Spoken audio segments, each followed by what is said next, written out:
Abram as suas Bíblias em Êxodo capítulo 32. Êxodo 32, do 1 ao 10. Amém? Todos acharam? Assim diz a palavra do Senhor. Mas, vendo o povo que Moisés tardava em descer do monte, acercou-se de Arão e lhe disse: Levanta-te, faze-nos deuses que vão adiante de nós, pois quanto a este Moisés, homem que nos tirou do Egito, não sabemos o que lhe terá sucedido. E disse-lhe Arão: Tirai as argolas de ouro das orelhas de vossas mulheres, vossos filhos e filhas, e trazei-mas. Então todo o povo tirou das orelhas as argolas e as trouxe a Arão. Estes, recebendo-as das suas mãos, trabalhou o ouro com um buril e fez dele um bezerro fundido. Então disseram: São estes, ó Israel, os teus deuses, que tiraram da terra do Egito. Arão, vendo isso, edificou um altar diante dele, apregoando, e disse: Amanhã será festa ao Senhor. No dia seguinte, madrugaram e ofereceram holocaustos e trouxeram ofertas pacíficas, e o povo assentou-se para comer e beber, e levantou-se para divertir-se.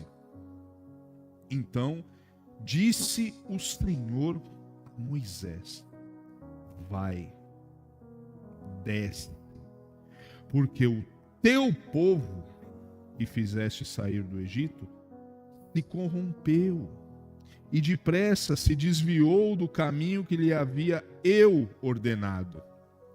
Fez para si um bezerro fundido e o adorou e lhe sacrificou e disse: São estes, ó Israel, os teus deuses, que te tiraram da terra do Egito. Disse mais o Senhor a Moisés: Tenho visto que este povo, e eis que é o povo de dura cerviz. Agora, pois, deixai-me para que se acenda contra eles o meu furor, e eu os consuma, e te farei uma grande nação. Amém?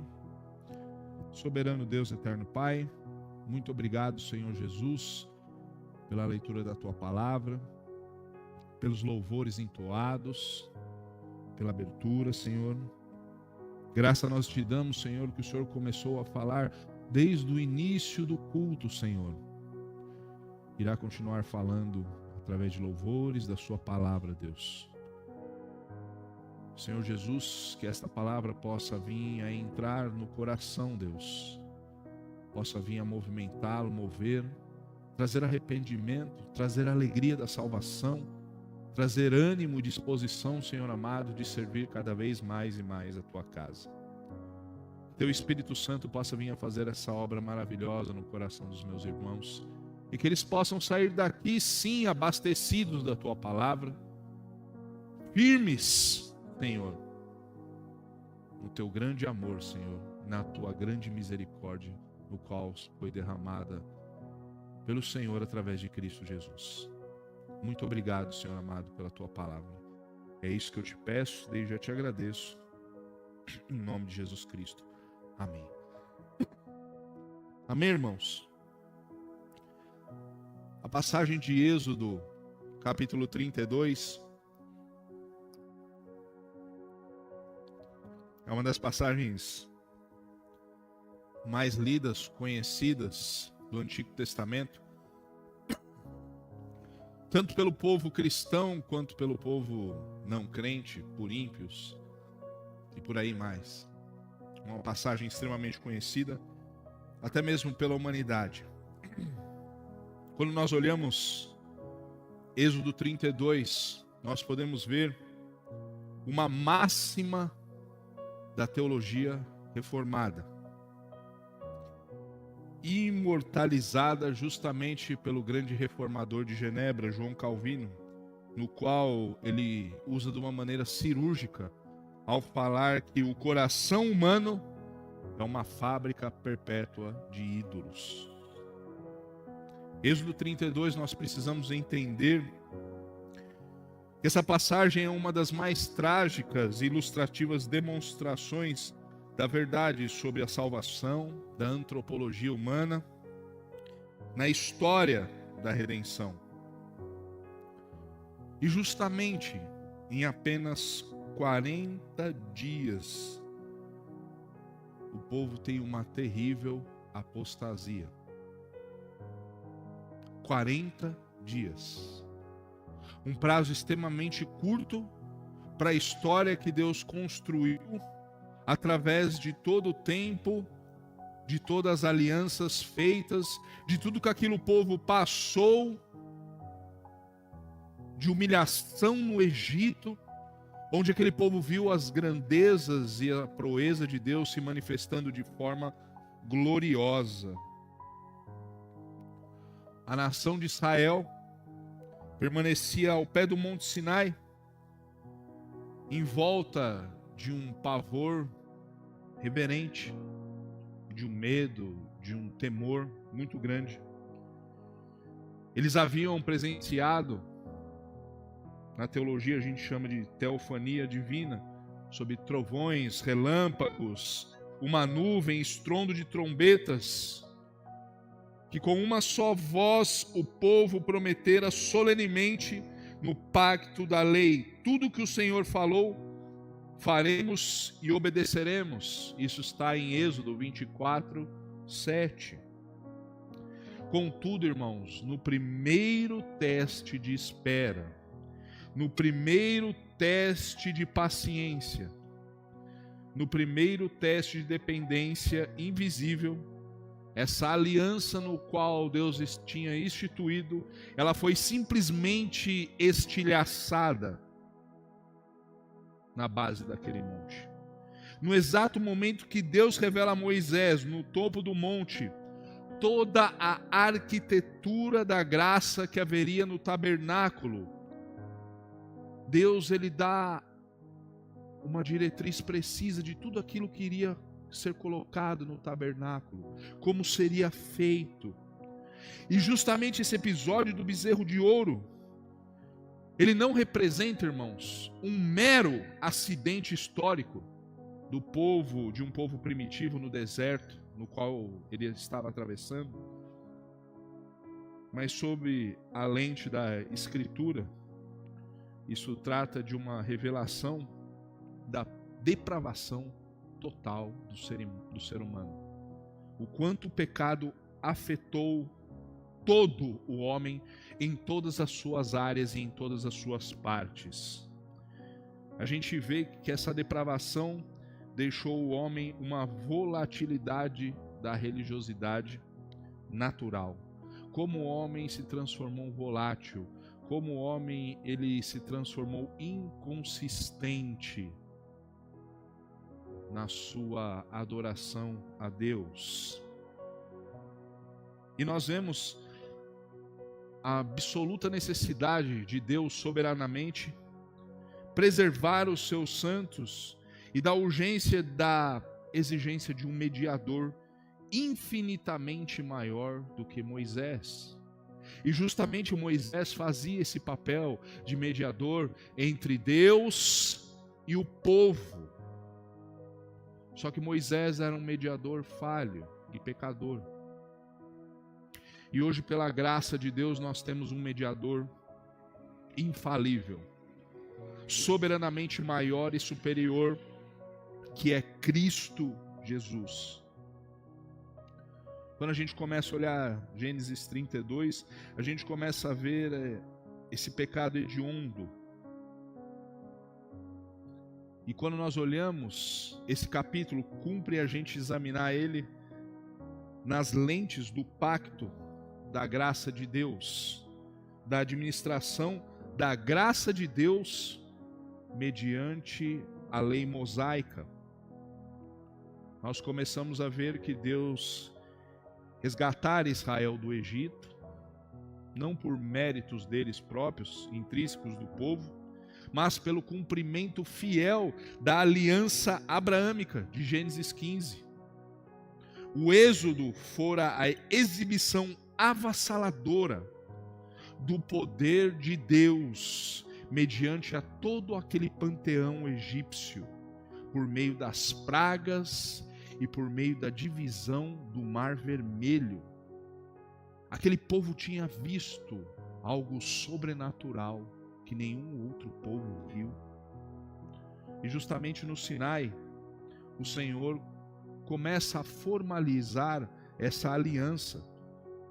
Deus entrega o decálogo e declara nos 2 primeiros mandamentos, logo nos 2 primeiros mandamentos do decálogo, os pilares da verdadeira religião,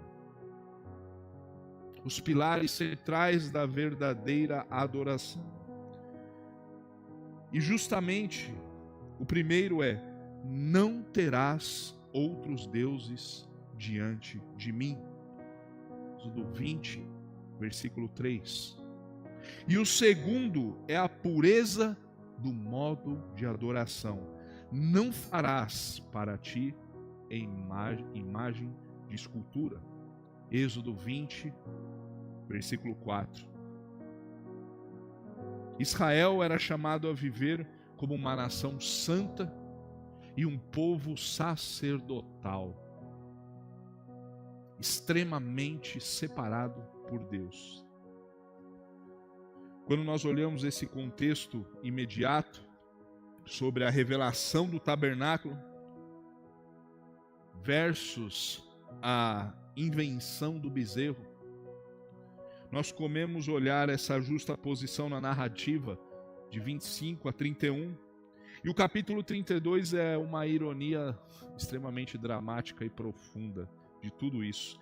Enquanto Moisés permanecia lá no monte 40 dias, na presença da glória de Deus, recebendo do próprio Deus o protótipo de como que ia ser o tabernáculo, com todas as suas divisões, com tudo aquilo que iria ser colocado lá, a provisão divina para habitar no meio do povo por meio de sacrifícios substitutivos de sangue.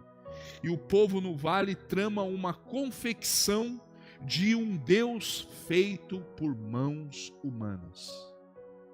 Enquanto Deus estava preparando um tabernáculo, dando as diretrizes de construir um tabernáculo, onde Ele mesmo habitaria no meio do seu povo. Aquele povo que estava no pé do monte, estava justamente construindo, arquitetando uma forma de adoração, a forma de um Deus feito por mãos humanas para ser adorado em lugar do Senhor. Nós começamos a ver que essa ausência física de Moisés começou a gerar uma crise de fé imediata naquele povo. Uma crise de fé imediata naquele povo. E aquele povo com a mentalidade carnal, ainda contaminada por toda a cosmologia dos cultos do Egito, particularmente o culto ao boi de Ápis e Ator, exigia uma divindade visível para ser adorada, imanente e tangível. Greidanos, um grande teólogo reformado, no seu livro de teologia bíblica, ele fala que a carne não suporta a tensão da fé espiritual invisível. A nossa carne não suporta a tensão espiritual de uma fé invisível. Ela busca desesperadamente converter o Criador transcendente em uma criatura imanente e manipulável. O desejo dos homens construírem ídolos e deuses com as suas próprias mãos para manipulá-los da maneira que eles querem, Na realidade, eles estão fazendo um culto ao seu próprio ego, à sua própria vontade e ao seu próprio ser, transferido a uma imagem que representa tudo isso dentro deles. Aquele povo estava completamente perdido. Ele abriu mão de esperar, ter um pouco de paciência para largar tudo aquilo que o Senhor fez, como se Ele não tivesse feito nada, e jogar tudo aquilo que eles experimentaram na lata do lixo. O primeiro ponto aqui desse sermão é que a impaciência da fé, ela gera um sincretismo que se torna a raiz da nossa idolatria. Irmãos, nós somos impacientes. Nós somos impacientes. O texto bíblico inicia apontando a causa aparente desse colapso do povo de Deus que estava ali no pé daquela montanha. A Escritura Sagrada diz assim: vendo o povo que Moisés tardava em descer. Vendo o povo que Moisés tardava em descer. E aqui o termo hebraico da palavra tardava, ela insinua uma demora percebida que gera vergonha e decepção. Aquele povo não aguentou esperar. Aquele povo começou a se decepcionar. Aquele povo sentiu vergonha. Poxa, mas cadê Moisés? Cadê esse Deus? Eles desapareceram. Aquele povo se sentiu decepcionado em 40 dias.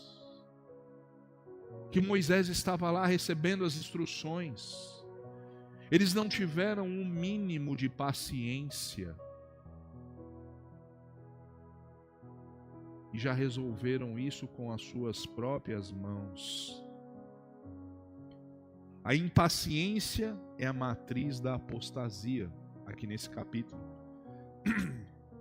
A fé carnal recusava-se a se submeter a um cronograma soberano do Deus Altíssimo. A fé carnal deles estava disposta a ultrapassar os planos de Deus para justamente resolver o problema da falta de um Deus, no qual eles resolveriam isso com as suas próprias mãos, criando esse Deus. E o que é mais avassalador aqui também é a linguagem que o povo revela o desprezo pelo mediador vocacionado por Deus, que era Moisés. O que a Escritura fala? Enquanto a este Moisés, o homem que nos tirou. E aqui, quando nós olhamos essas palavras, justamente é uma palavra de desprezo. Há uma transferência imediata da autoridade da libertação, que eles atribuem o êxodo ao homem Moisés, e agora exigem a Arão. Eles começam a pressionar Arão. Levanta-te, faze-nos deuses que vão adiante de nós. Arão começa a sofrer uma pressão diante disso. Quando o homem perde a vista da transcendência de Deus, ele reduz, irmãos, toda a religião a um meio pragmático de utilidades pessoais. Eu preciso montar uma religião de acordo com o que eu acredito, de acordo com o que eu quero e de acordo com o que eu me sinta bem. De acordo com que eu esteja totalmente acomodado, onde eu faço aquilo que eu quero, do modo que eu quero, quando eu quero e quando eu quero. E o que é pior, olha como estava totalmente corrompido aquele povo. Arão, que era o sacerdote ali. Arão expôs a tragédia de uma liderança acovardada e pragmática. Em vez dele resistir à pressão da cultura, em vez de ele resistir à pressão, à rebeldia do povo e levar ao povo a exortação, ao arrependimento, não. Arão se torna simplesmente o caminho facilitador do pecado da idolatria. Ele começa a pedir ornamentos de ouro para o povo, para montar o negócio. Aquilo que deveria ser um profeta para repreender o povo naquela hora, não. Ele participa de maneira infeliz da construção de um ídolo. Ele facilitou, ele pediu ornamentos e ainda pior, ele mesmo começa a esculpir o bezerro. E a declaração do povo que segue é o ápice do sincretismo. E aí o povo faz uma declaração confirmando aquela idolatria. São estes os teus deuses, ó Israel, que te tiraram do Egito. Você percebeu que ele transferiu tudo aquilo que ele viu feito pelo poder de Deus a um ídolo que acabou de ser feito com as mãos de um próprio homem. Esse é o coração do ser humano, irmãos. A mente humana, por assim dizer, é um celeiro perpétuo de falsas invenções relativas a Deus. O homem algum jamais concebeu em sua mente uma ideia justa de Deus. Pelo contrário, todos os homens, sem exceção, moldam a Deus de acordo com a sua própria astúcia e desvarios. Não apenas a ignorância, mas a soberba e a ousadia ímpia são as causas pelas quais os homens criam deuses para si. Quem falou essa célebre frase foi João Calvino, nas Institutas da Religião Cristã, livro 1, capítulo 11. O coração do homem, ele é pervertido e corrupto, irmãos. E é fundamental aqui a gente destacar, irmãos, que Israel não pretendia rejeitar, prestem atenção, hein? Prestem bem atenção. Israel não pretendia rejeitar nominalmente Yahvé. Não, mas peraí, Ricardo, como assim? Eles não estavam descartando o Deus de Israel de ser adorado, mas eles estavam criando um meio no qual o Deus de Israel seria adorado. Qual que é a afirmação no verso 5? Arão edifica um altar e proclama: amanhã haverá festa para o Senhor. E aqui é o tetragrama Yahvé. Trata-se do clássico pecado, sabe do que, irmãos? De sincretismo religioso. Qual religião que de forma semelhante ela cria imagens para que essas imagens levem a adoração final a Deus? Bom, aí vocês pensam aí.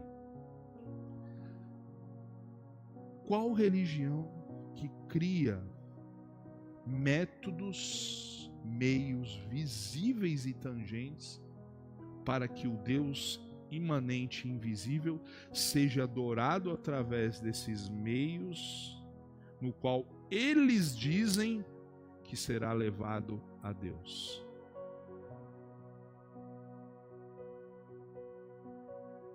O pecado da idolatria ainda continua, irmãos. O sincretismo religioso ainda continua. Quantas igrejas que não colocam a menorá, a mezuzá na porta, a não sei o que, a não sei o que. Elas criam meios sincréticos para levar uma adoração ao Deus eterno e ao Deus imanente. Elas criam meios no qual você vai depositar a fé no Deus, mas que a passagem dela é através de um objeto. Isso não é novo, irmãos. Isso já acontece há muitos e muitos e muitos e muitos séculos. O sincretismo religioso, irmãos, ele empesteou a igreja brasileira. Do lenço ungido, o óleo ungido, a rosa ungida, o pé no leite, o sal do vale de Baaca, e por aí vai. Empesteou da camisa santa, da menorá, do negócio, de um sincretismo, irmãos, que é extremamente superficial, que promete apontar por uma realidade divina, mas que no final rouba o espaço daquilo que o Senhor criou. Rouba o espaço de adoração correta e simples do Senhor. Eles pretendiam adorar a Deus, ao Deus verdadeiro, por meio de uma forma falsa. Isso constitui, irmãos, uma violação segundo a tábua e a adoração pura exigida pelo Criador.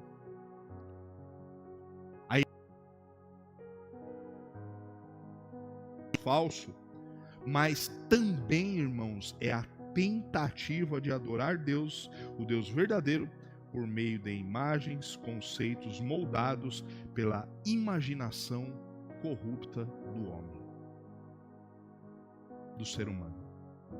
O ser humano caído e pecador, bolando um meio para adorar um Deus santo, santo e santo.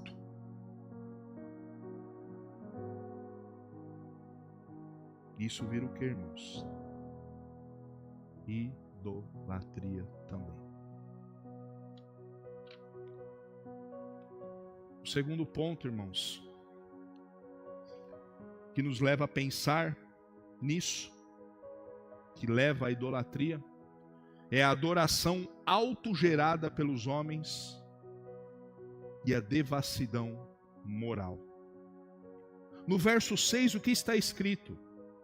No verso 6: no dia seguinte, madrugaram e ofereceram holocaustos e trouxeram ofertas de manjares. E o povo assentou-se a comer, beber, e levantou-se para folgar. Quando nós estamos no começo da nossa jornada, principalmente na teologia reformada, nós temos um conceito que se chama o princípio regulador da adoração, que também nos leva ao princípio regulador do culto. E esse princípio, irmãos, eles são derivados totalmente da Sagrada Escritura e da autoridade da Escritura. Ela estabelece que Deus só pode ser adorado da maneira que Ele mesmo, Ele próprio, determinou segundo a sua palavra. Tudo que não é expressamente ordenado no culto corporativo é proibido por Deus ou invenção. Tudo. E nós vemos práticas inseridas no culto que não provém do culto bíblico que é instituído por Deus. Êxodo 32, Israel praticou a adoração autogerada ou voluntária, chamada pelo apóstolo Paulo em Colossenses de heteroclésias. Eles trouxeram sacrifícios genuínos. Eles trouxeram o holocausto, eles trouxeram as ofertas de manjares.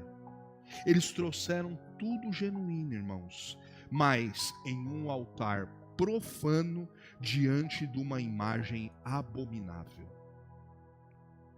Eles trouxeram elementos corretos, mas diante de um altar que estava profanado, diante de um altar que estava abominável,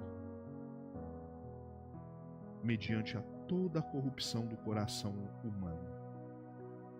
E aqui nós vemos que a sinceridade subjetiva do povo não santificou a falsidade objetiva do culto. Mesmo ele trazendo os elementos corretos, mas estavam oferecendo para algo incorreto e profanado. Eles estavam montando um culto segundo o coração deles. O que isso mostra, irmãos? Que essa queda que começou lá em Israel, no Sinai, demonstra que quando a igreja abandona as prescrições divinas para o culto, ela tenta adequar justamente o quê? A adoração, os anseios estéticos, emocionais da cultura circuncidante. Consequência inevitável é a profanação do sagrado. Quando as pessoas tentam manipular o culto de Deus. Quando as pessoas tentam criar atmosferas no culto de Deus, no qual eles estão querendo dizer que a palavra não é suficiente, nós precisamos ajudar Deus a converter as pessoas. Nós precisamos dar uma mãozinha para Deus, porque Ele não tem todo esse poder para converter os corações. Aí você vê o momento de um apelo, a luz começa a ficar mais baixa, o teclado começa a entrar com aquele sonzinho gostoso, e aí o pregador usa toda a carga emocional em cima do povo, com aquele olhar de filme de tristeza, que ele fala: irmão, você que está aí essa noite, cansado de sofrer, perdido, e a musiquinha no fundo tocando, saiba que Deus pode mudar a sua vida. Saiba que Deus pode transformar você. Saiba que Deus pode livrá-lo da morte. E ele começa a usar de artifícios emocionais, falando que a palavra é insuficiente. Eu preciso ajudar o Senhor. Quem tem que ser ajudado somos nós, irmãos, não o Senhor. O Senhor sabe trabalhar. Quem sou eu para ensinar como Deus converte um coração? Quem sou eu? Como diz o apóstolo Paulo, quem foi que deu conselhos a ele? Quem foi que ensinou ele? O conhecimento de Deus não é analítico. Deus precisa olhar para aprender e absorver. É dele que emana todo o conhecimento do universo inteiro, emana dele. Conhecimento analítico, ele é aplicado a nós. Nós que temos que sentar numa cadeira, ter um assunto, aprender uma profissão, aprender algo. Todo o conhecimento emana de Deus. Todo. O conhecimento analítico pertence a nós. Somos nós que aprendemos. Somos nós que nascemos sem saber comer, andar, e nós vamos aprendendo tudo isso. Somos nós. Além disso, o texto registra a degradação ética como fruto do direito do culto falso. E continua. O povo assentou-se para comer, beber e folgar. E a palavra aqui, folgar, no hebraico, irmãos, carrega uma conotação de licenciosidade sexual, festejos desenfreados e deboche no ritualismo. O mesmo conceito usado em Gênesis 26:8. Ou seja, eles estavam usando o meio de culto para perversão da moral, transformando o culto num ato de imoralidade também. Olha só o que em apenas 40 dias fora que aconteceu com esse povo. Olha só a corrupção e a depravação da verdade de Deus que resulta na entrega às paixões humanas. Um teólogo muito conceituado, reformado, que os nossos irmãos assembleianos gostam muito, que é o Matthew Henry, ele faz a seguinte observação no seu comentário, e eu acho excepcional essa observação dele. Ele fala: quando os homens fabricam o seu próprio Deus, eles inevitavelmente fabricam a sua própria lei moral. A desordem no culto divino é a mãe de toda desordem social e moral. Quem desonra o Criador na adoração, logo aviltará a si mesmo na conduta. Ou seja, se você já começa a adorar Deus da maneira errada e incorreta, provavelmente você também vai começar a agir moralmente incorreto. Um desvio leva a outro. Um abismo chama outro abismo. E no terceiro ponto aqui, irmãos, é que a justa ira de Deus e o teste da intercessão da aliança.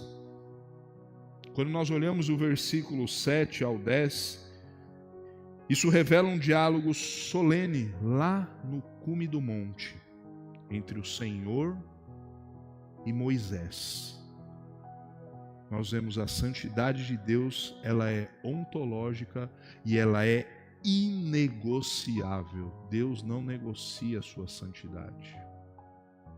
Por isso que quando a Bíblia fala que Ele é santo, santo, santo, e isso no hebraico reforça o tamanho da santidade que homem nenhum pode alcançar.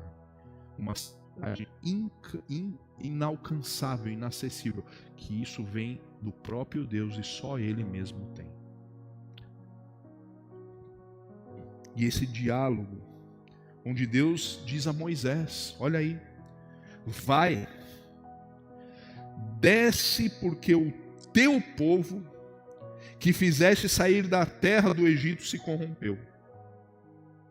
A gente começa a perceber uma mudança. Note a mudança de linguagem diplomática e aliançada que o Senhor tem aqui. E você vê que Deus ele começa a se distanciar daquele povo rebelde, já começando a chamar do povo de Moisés, o teu povo, e atribuindo a Moisés a libertação do Egito, demonstrando que o pecado da idolatria rompeu fortemente os termos do pacto, os termos da aliança. Irmãos, quando a gente fala em idolatria, as pessoas pensam que é justamente uma imagem feita de barro na nossa frente, no qual nós nos prostramos. Mas tudo aquilo que rouba a primazia no seu coração, ela já é um ídolo. Ela já é um ídolo. Tudo aquilo que quer dividir o trono do seu coração com Deus é um ídolo. No seu coração deve habitar somente Deus. Ele não aceita dividir o seu coração com o pecado. Ele não aceita dividir o seu coração com outro ídolo. E aqui, irmãos, quando a gente fala de ídolo, pode ser inúmeras coisas. Ídolo pode ser uma casa, ídolo pode ser um carro, ídolo pode ser um parente, pode ser um filho. Ídolo pode ser os seus diplomas. Ídolo pode ser o seu cargo na empresa. Ídolo pode ser a sua autossuficiência, você se apoiar na sua autossuficiência. Ídolos podem ser inúmeros. Tudo aquilo que rouba a primazia do seu coração é um ídolo. Tudo aquilo que rouba ou divide a adoração a Deus no seu coração é um ídolo. Tudo pode se transformar em um ídolo. Por isso que eu volto lá do início da pregação, quando João Calvino fala que o coração do homem é uma fábrica perpétua de ídolos. Nós fabricamos ídolos nos quais nós mesmos prostramos e nos adoramos. Se nós deixarmos, irmãos, o pecado inflamar no nosso coração, com certeza nós fabricaremos mais ídolos, e mais ídolos, e mais ídolos. E o Senhor dá um diagnóstico moral ao povo de Israel, continuando. Esse povo é um povo de dura cerviz. E dura cerviz, irmãos, aqui ele é conotado como uma metáfora agrícola que se refere, sabe o que, irmãos? Dura cerviz? A um boi obstinado que se recusa o jugo do seu senhor. É um boi brabo que não deixa você colocar o jugo para ele ser domesticado. Foi nesses termos que o Senhor falou lá no Monte Sinai. É um povo de dura cerviz. É um povo que parece um boi bravo que não quer obedecer ao seu Senhor. Esse é o termo que foi usado ali.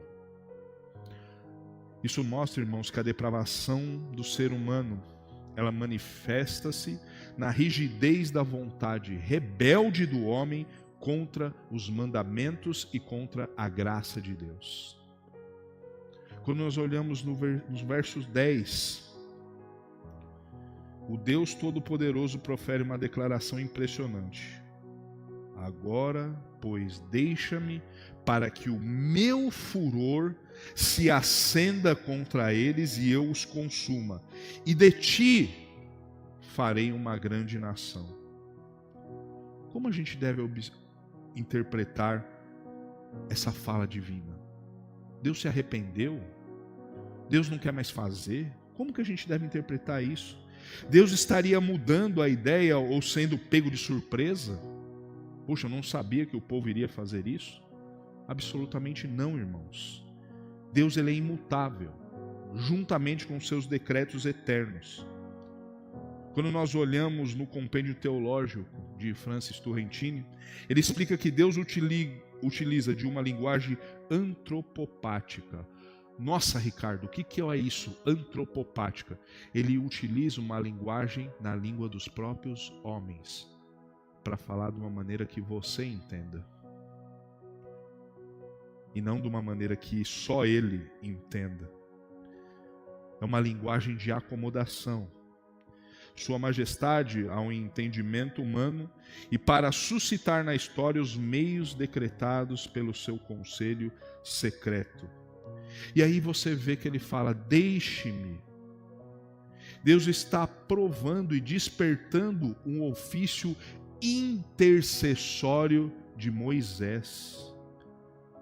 Deus propôs a Moisés o cumprimento das promessas abraâmicas, através de sua descendência pessoal. Deixa eu destruir o povo, que você é ainda herdeiro da aliança e eu vou continuar. Mas por que ele fez isso? Ele ainda fala, farei de ti, Moisés, uma grande nação. Deixa eu destruir o povo, mas de ti eu vou fazer ainda uma grande nação, porque ele ainda tinha promessa. Esta é uma oferta justamente que testaria a ambição de Moisés. Contudo, movido pelo Espírito de Deus, Moisés ele recusa a glória própria e lança a intercessão agonizante para o povo de Deus. E ele usa dois pilares fenomenais aqui. A glória do nome de Deus entre as nações. Os egípcios, o que os egípcios, irmãos, iriam dizer se o Senhor destruísse o mesmo povo que ele libertou do deserto? A fidelidade incondicional à aliança abraâmica. Lembra-te de Abraão, Isaque e Israel, a quem jurastes por ti mesmo. a oração intercessória de Moisés, ela não alterou o decreto eterno de Deus, mas foi o próprio meio decretado pelo qual a sua misericórdia prometida seria canalizada. Olha que bênção, olha como Deus é maravilhoso aqui. Deus decreta, irmãos, tanto os fins quanto os meios. A intercessão de Moisés perfigura uma grande verdade de que a justiça irada de Deus contra o pecado da aliança só pode ser aplacada por meio de um mediador, pelo qual as promessas da própria graça divina seriam firmadas. O que isso aponta, irmãos? E aqui vem. Aqui nós vemos Cristo no meio dessa passagem. O texto de Êxodo 32 aponta tipologicamente para além de si mesmo. Por que, irmãos, tipologicamente? Justamente Moisés é a tipologia de um mediador, que é o nosso Cristo Jesus. Em toda a sua excelência, como servo de Deus, Moisés, ele era um mediador falível, um mediador pecador, um mediador limitado. Ele desceu do monte com tanta indignação, irmãos, que ele quebrou as tábuas da lei, ao ver o povo totalmente corrompido pelo pecado, mostrando que a lei escrita em pedras só podia condenar o transgressor. A lei escrita em pedras só podia apontar para o pecado do transgressor. Mas Jesus, ele é o cumprimento perfeito dessa cena dramática. Sabe por quê, irmãos? Porque Jesus é um mediador que não falha. Jesus é um mediador infalível, um mediador puro, um mediador santo. Enquanto Israel pecou na ausência de Moisés, a igreja de Cristo é mantida e preservada durante a ausência visível do seu Senhor. Nosso Senhor está na glória, mas a igreja está continuando firme e forte, militante. Pode ter os problemas que for, mas a igreja de Jesus Cristo ainda continua firme, forte e militante perante as forças demoníacas do mal. Cristo, ele ascende nos céus e permanece intercedendo perpetuamente à direita de Deus Pai. Ele é um mediador que não falha, infalível. Ele absorveu toda a ira de Deus. Moisés pediu para ser apagado do livro de Deus em favor do seu povo, mas a sua oferta, no qual era substitutiva, não poderia expiar o pecado daquela nação. Somente em Jesus Cristo, sendo 100% Deus e 100% homem, sem pecado, subiu ao monte do Calvário, bebeu o cálice transbordante da justa ira de Deus até o final. E na cruz ele sofreu toda a maldição da lei para nos resgatar do juízo eterno, daquele juízo do bezerro de ouro, no qual o Senhor iria emitir sobre aquele povo de Israel. Jesus, ele é o firmamento do pacto da nova aliança. Nós vemos que a lei foi dada no Sinai e foi gravada naquelas pedras, que resultou na morte de 3.000 homens aquele dia, Gênesis 32, 28.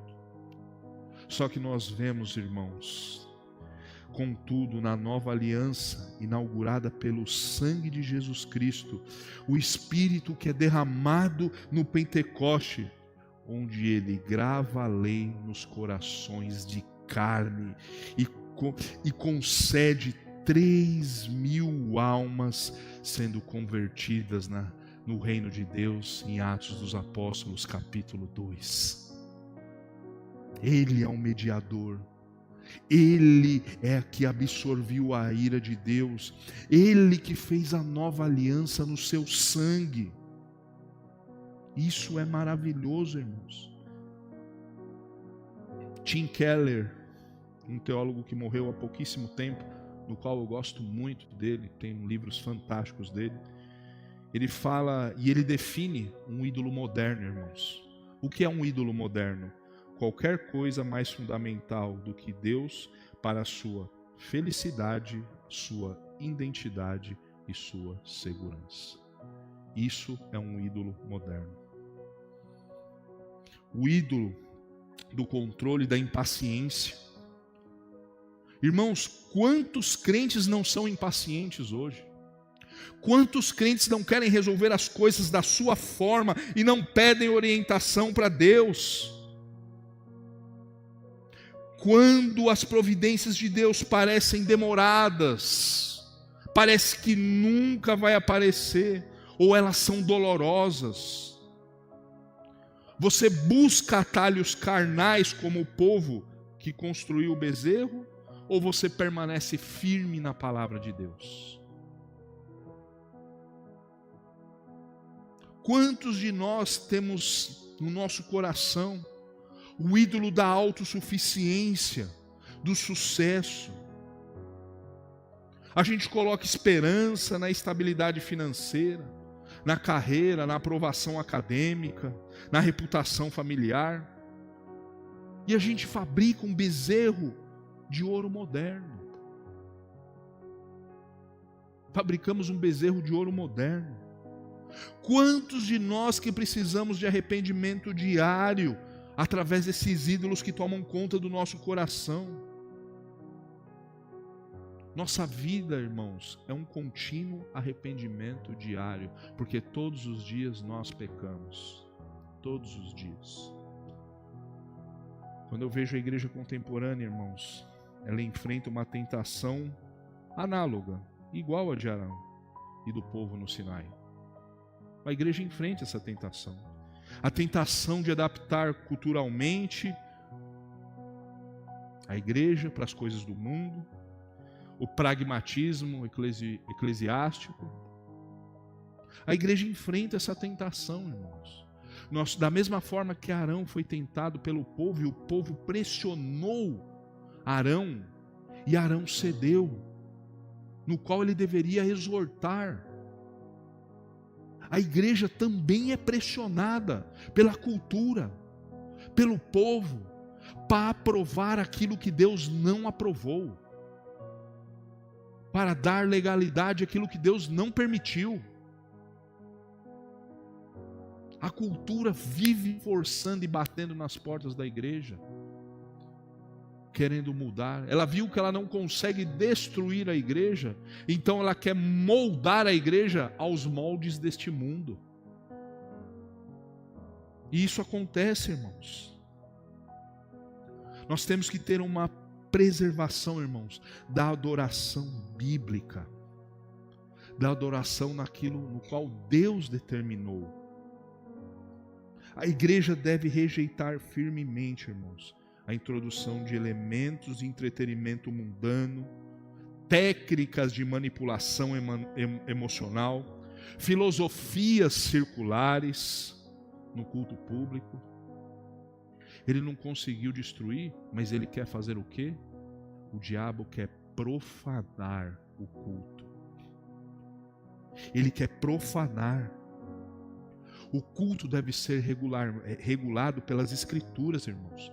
Oração, leitura da palavra, oração de contrição, louvores segundo a palavra de Deus, uma boa pregação expositiva da palavra, a celebração dos sacramentos corretamente, teologicamente, de uma maneira bíblica. Nós não podemos deixar, irmãos, que isso queira mudar os moldes daquilo que Deus determinou que é correto. E nós não podemos ficar igual a Arão, se sentirmos pressionados e muda. Não. A liderança de Arão falhou ali, mas a liderança de Jesus não falha de maneira nenhuma. Temos que ter uma liderança fiel, corajosa. Temos que ter pastores, presbíteros, diáconos. E nós temos que aprender, irmãos, com o erro trágico de Arão, que permitiu a idolatria entrar no meio do povo. Na realidade, Arão assinou embaixo, ele legalizou aquilo que não poderia ter feito. Ele deveria ser o primeiro a ser a oposição ali. Vocês querem fazer, vocês façam. Você pode me matar, mas eu não vou fazer isso. Ele deveria ser o primeiro e não, ele cedeu à pressão. Quando nós olhamos, irmãos, toda a narrativa de Êxodo 32, do 1 ao 10, isso nos serve de advertência, irmãos, para a igreja do Senhor, principalmente nessas eras. A história humana, irmãos, expõe essa bancarrota de qualquer religiosidade baseada nos esforços humanos que são caídos. É o homem tentando bolar métodos no qual Deus deve ser adorado. Aí o cara baseia assim, não, mas nós temos que dar o melhor para o Senhor. Mas o melhor seu ou o melhor no qual o Senhor determinou que seria? Nós temos que tomar cuidado, irmãos. Entretanto, acima da poeira da apostasia de Israel e do brilho enganoso desse bezerro de ouro, resplandece a fidelidade soberana do Deus Trino aqui. A salvação do povo de Deus nunca repousou na estabilidade da vontade humana. Nunca repousou na estabilidade da vontade humana. Porque o homem, ele muda, mas Deus, ele não muda. Por isso que a salvação, ela dependeu da imutabilidade da aliança da graça no supremo mediador que é Cristo Jesus. E nós temos que dar graças a Deus por isso, porque Deus não muda. Se Deus fosse igual aos homens, nós estaríamos perdidos, porque Ele resolveria condenar a gente a toda hora, pelos nossos pecados.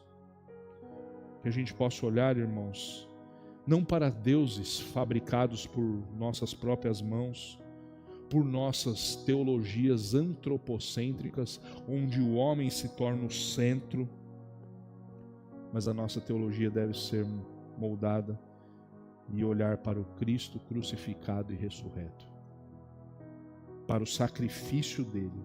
Nele a ira justa do Pai foi satisfeita.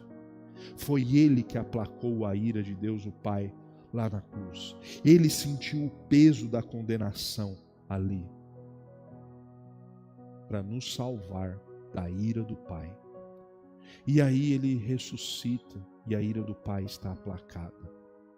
Porque nós temos um mediador que não falhou, um mediador fiel, um mediador que ainda continua intercedendo por você. Você às vezes pensa na sua cabeça que ninguém está te vendo, que você se sente sozinho, mas não, o Senhor está intercedendo por você. Da mesma forma que Moisés foi um mediador, mas foi um mediador falho, Jesus é um mediador que não falha, intercedendo por você, para o nosso Pai. Ele é o nosso intercessor, Ele é o nosso suficiente mediador. É pelo sangue dele, é pelo sangue dele. Nele a adoração pura foi restaurada. Nele a graça soberana triunfa para sempre. Que as nossas vidas, igreja, possam proclamar em alto e bom som com os nossos lábios somente a Deus a glória, e não montarmos bezerros segundo o nosso coração. Vamos orar? Papai querido, eterno Deus, muito obrigado, Senhor Jesus, pela leitura da Tua palavra, Senhor. Que hoje a gente possa destruir os ídolos do nosso coração.